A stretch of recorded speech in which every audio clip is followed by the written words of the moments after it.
Pessoal, um dos temas relevantes aí foi essa questão da aprovação dessa emenda dos precatórios.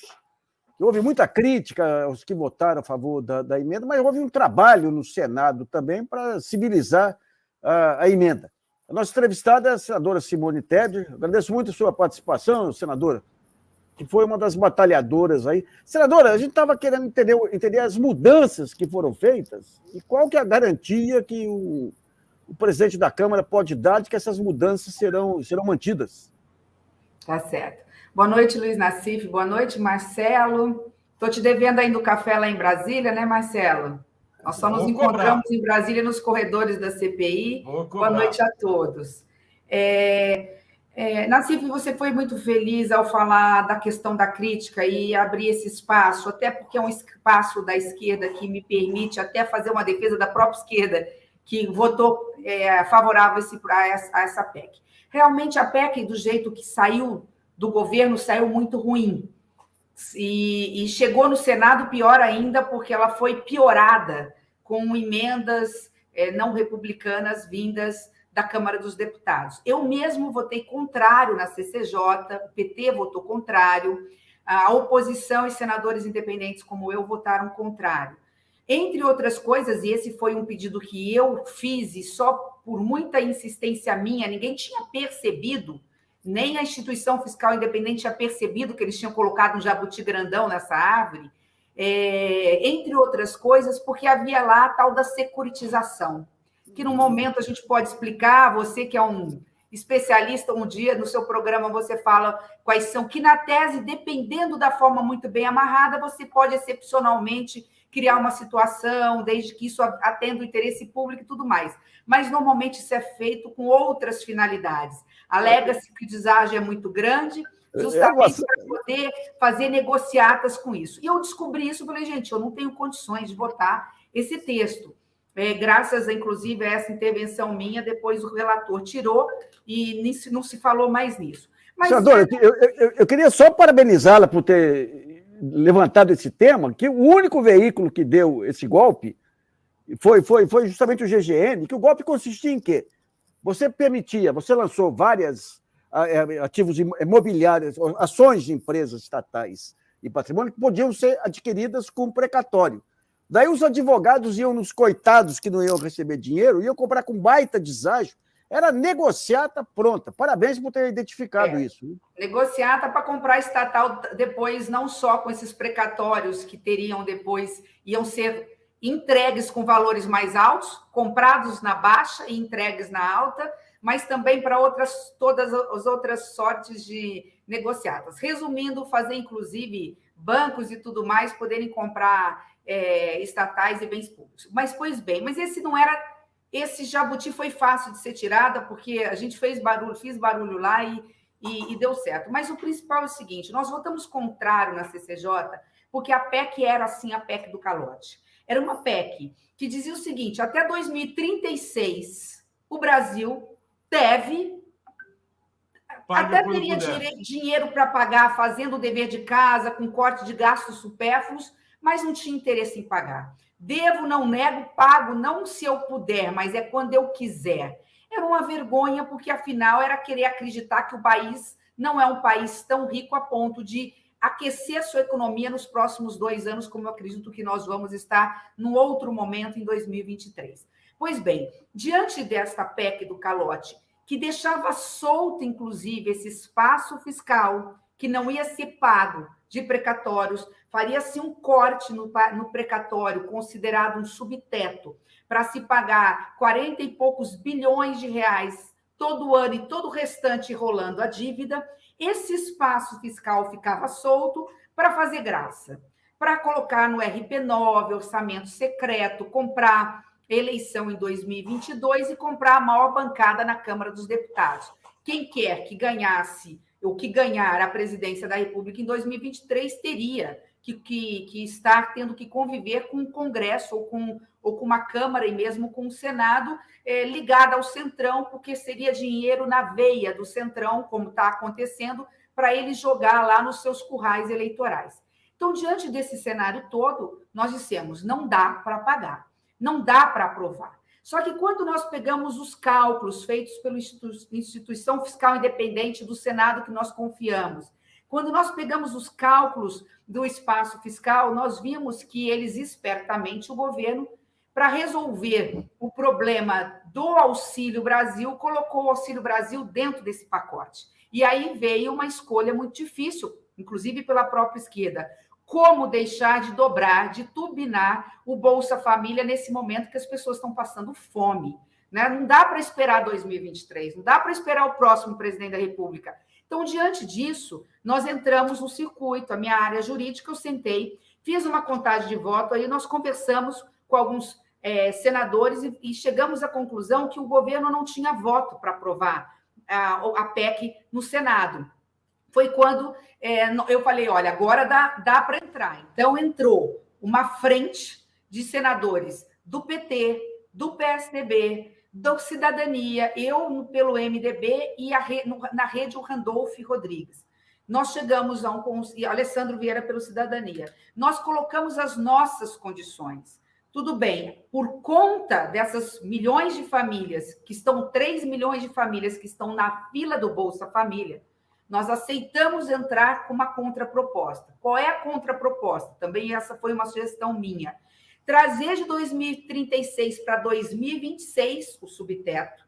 4 anos é um tempo razoável, desde que se garanta 100% dos pagamentos de quem precisa receber até R$66 mil, que são as requisições de pequenos valores, desde que pague na integralidade os precatórios de idosos, de deficientes e também os precatórios alimentícios. Feito isso, protegidos os pequenos, nós rolaríamos a dívida dos grandes precatórios nesses 4 anos, mas para um bem maior, que seria vincular toda essa sobra do espaço fiscal para a Seguridade Social. Leia-se, saúde pública, assistência social, aí incluído o Auxílio Brasil, que é o novo nome do Bolsa Família, né? Aqui que eu não falei, assistência e previdência. Então, previdência, assistência, saúde, incluindo aí o Bolsa Família. Se fosse nessas condições, nós aceitaríamos. Como o governo não tinha número, ia perder de uma lavada, porque todo mundo viu que era a PEC do calote, e como nós transformamos a PEC do calote numa PEC da responsabilidade social, foi possível nós votarmos. Eu estou fazendo essa defesa do PT porque, assim, eles participaram comigo do processo, eu vi o que estava em jogo, e às vezes as pessoas não entendem. Poxa, o PT agiu dessa forma, ajudou o governo? Não ajudou o governo.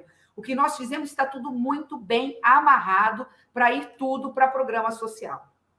Agora, senadora, veio a informação que o Arthur Lira disse que vai sancionar aquilo que não teve discussão. Como é que é essa esperteza? Dá para segurar, amarrar essa esperteza dele? O Luiz Nassif, até alguns novos que estavam conversando lá dos senadores não entenderam por que eu estava tão intransigente em alguns pontos. Eu falo assim, como eu já fui passada a perna mais de uma vez, inclusive por essa questão do Banco Central comercializar no mercado secundário, a gente só aceitou aprovar, lá na época da pandemia, a possibilidade de transações pelo Banco Central se tirasse a possibilidade do Banco Central negociar títulos no mercado secundário.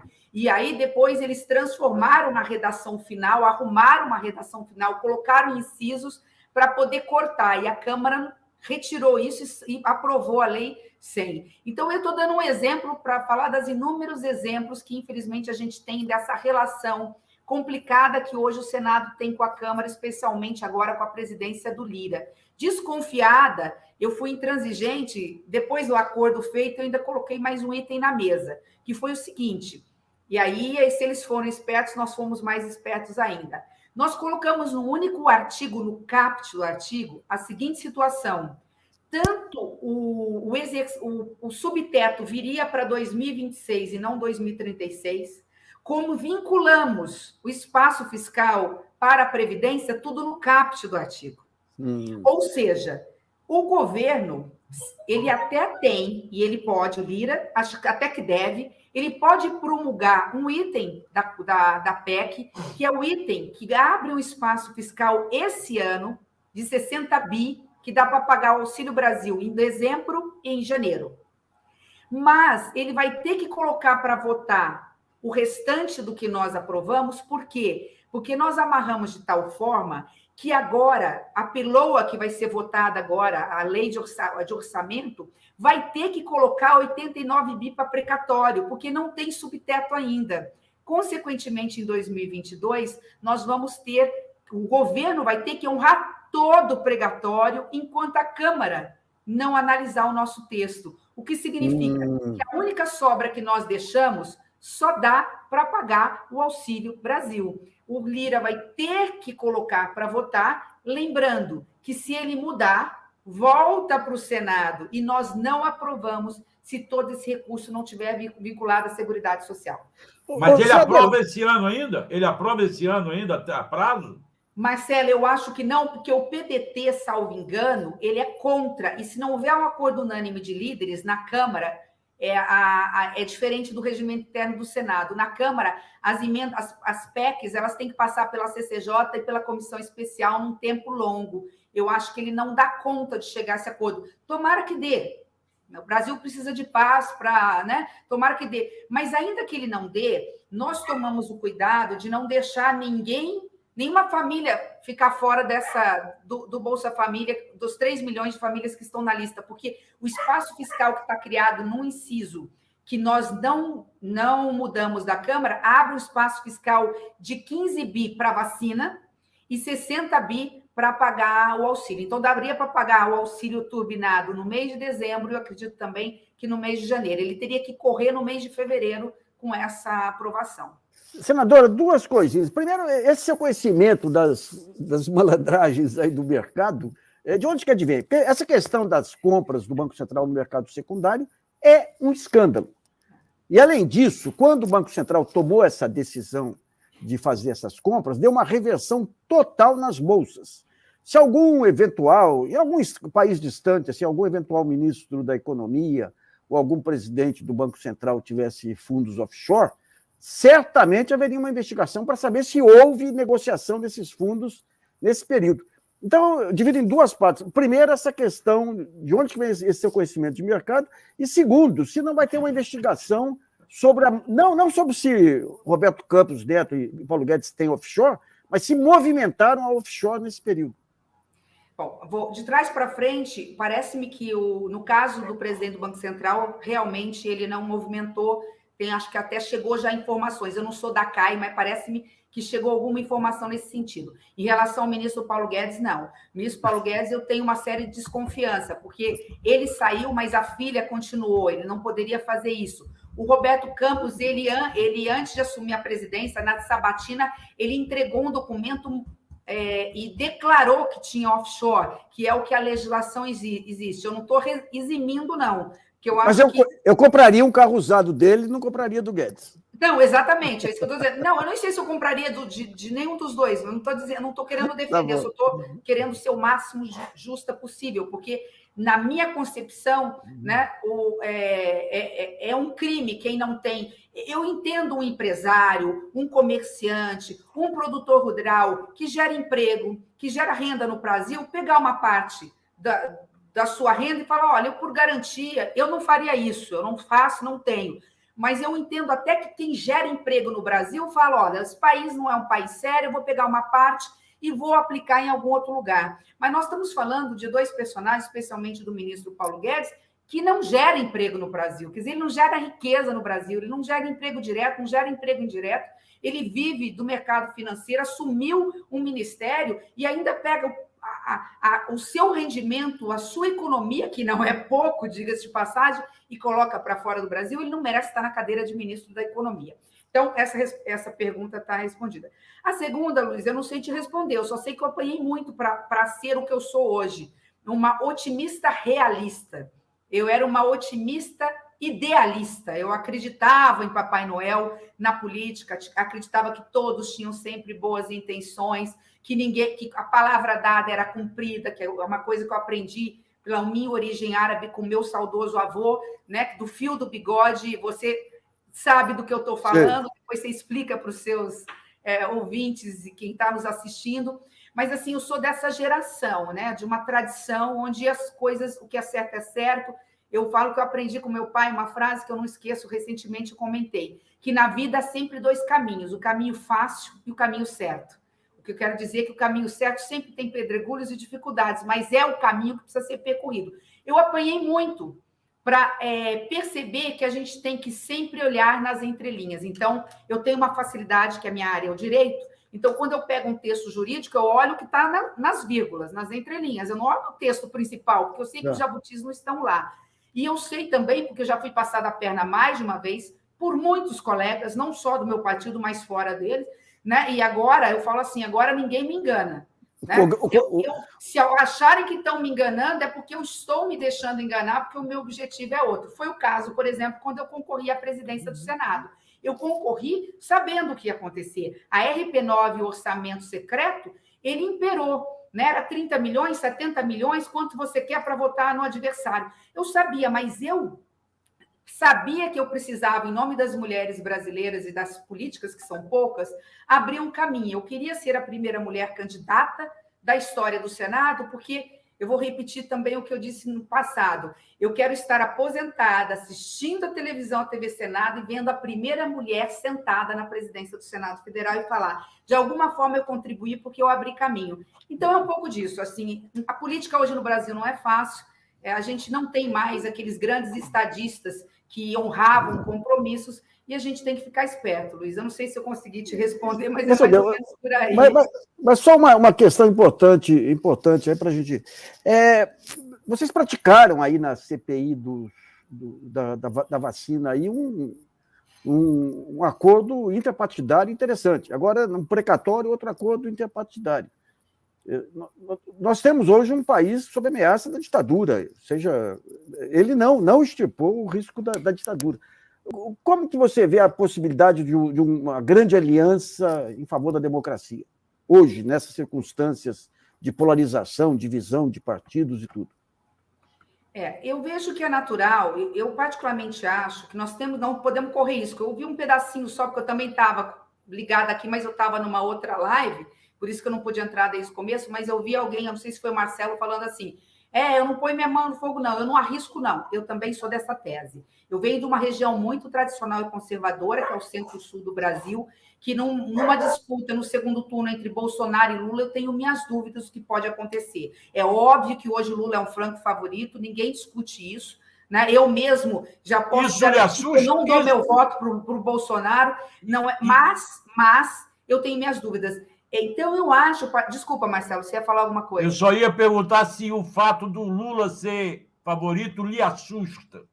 Não. A senhora. Não, eu não tenho medo de democratas, sejam de direita ou de esquerda. Eu tenho medo do passado, de pessoas que podem se reeleger e se transformar efetivamente em ditadores. Não a ditadura clássica, o que ainda é pior, porque a ditadura clássica, pelo menos, ela leva a uma reação dos mais corajosos, mas aquela ditadura que vai corroendo as instituições democráticas, igual o queijo suíço, assim, e quando você acorda no susto, você fala, meu Deus, não tenho mais o direito à liberdade de expressão, a imprensa está tolhida no seu pensamento crítico, os jovens não podem mais sair nas ruas e poder se manifestar abertamente. É desse tipo de pessoas que eu tenho medo. Então, assim, para responder, Luiz, sim, eu acho que a terceira via, nesse momento, não pode ter rosto, nome nem sobrenome. Todos os partidos têm que lançar seus candidatos, mas eu acredito que lá na frente esses candidatos, de alguma forma, vão afunilar.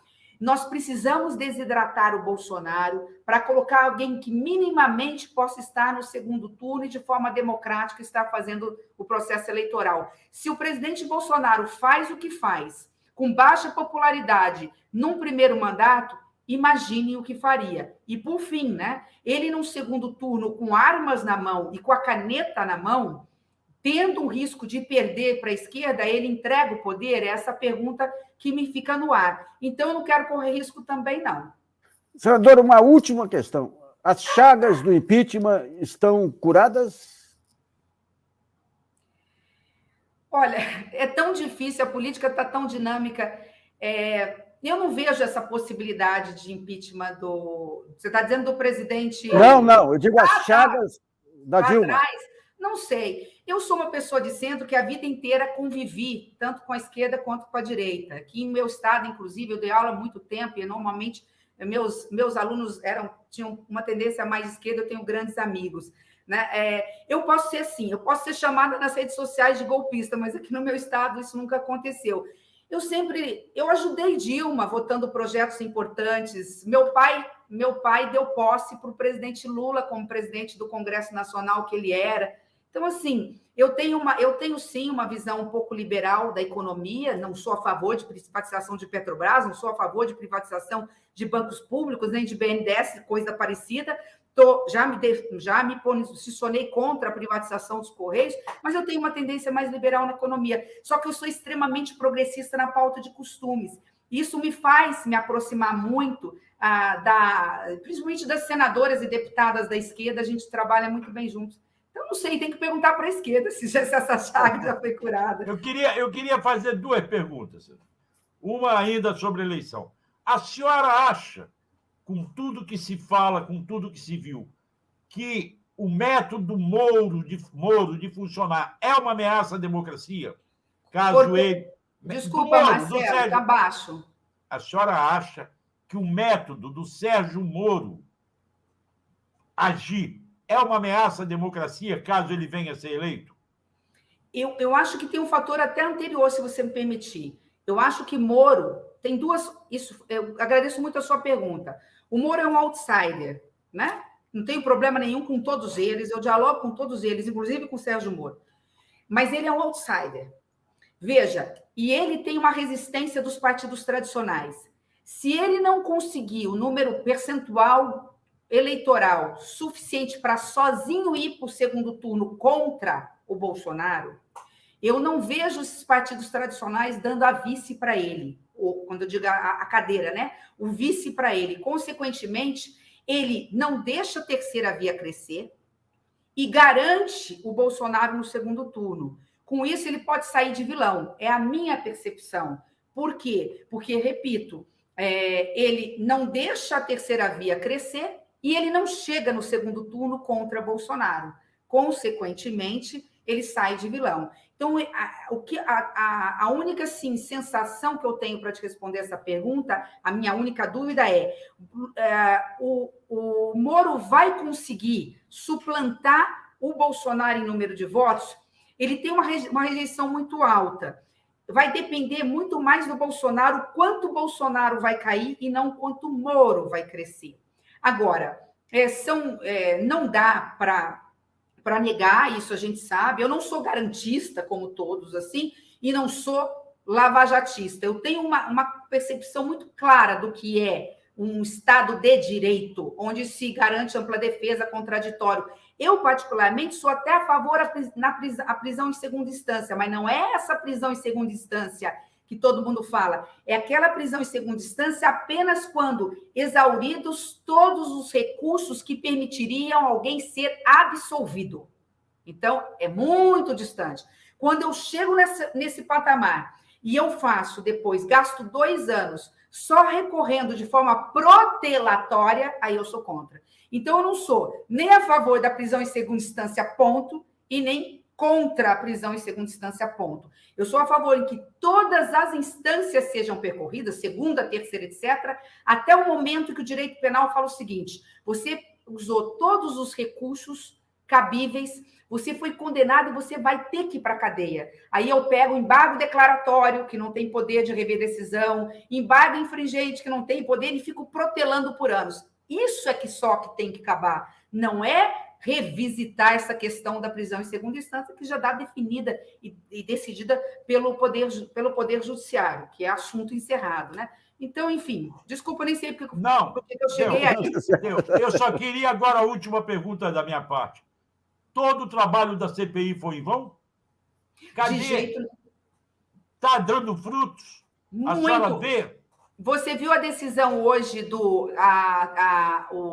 decisão do não, mas enfim, do Alexandre de Moraes acatando inquérito. Isso, o inquérito ainda é um inquérito do Bolsonaro que associou vacina com AIDS, né?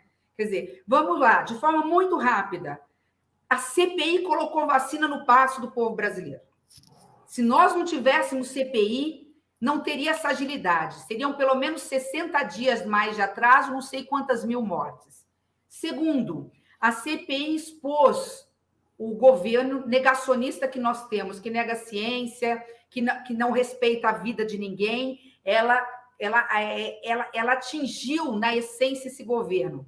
Terceiro, e isso é importante, ela desvendou um esquema de corrupção envolvendo o núcleo político e até militar do governo federal, na compra de vacinas superfaturadas que queriam pagar antecipadamente por uma vacina desconhecida, paga em paraíso fiscal, num valor muito acima de mercado. Só isso já fez efeito. E aí deixa eu vender meu peixe, né, Marcelo?